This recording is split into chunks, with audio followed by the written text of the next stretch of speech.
টেস্টে বাংলাদেশের পক্ষে সবচেয়ে বেশি উইকেটের মালিক এখন তাইজুল।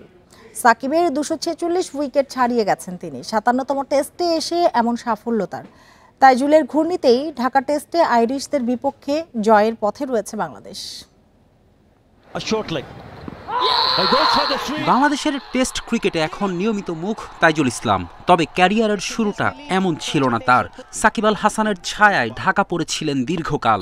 নিয়মিত সুযোগ মিলত না, বিদেশের মাটিতে তেমন কার্যকর না এমন তকমাও জুটেছিল। ম্যাচ প্র্যাকটিসের অভাব টেস্ট ছাড়া ওয়ানডে টি-20তে আজও ব্রাত্য। এত সব প্রতিবন্ধকতা জয় করে বাংলাদেশের টেস্ট ইতিহাসে এখন সর্বোচ্চ উইকেট শিকারী তাইজুল। পেছনে ফেলেছেন সর্বকালের অন্যতম সেরা অলরাউন্ডার সাকিব আল হাসানকে।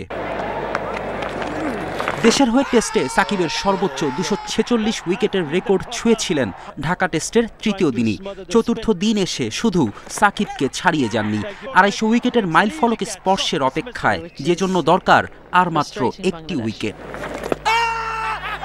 বাংলাদেশে কিংবদন্তি তুল্য সাকিব, যার জন্য টেস্টেও তাইজুল ছিলেন না অটো চয়েস।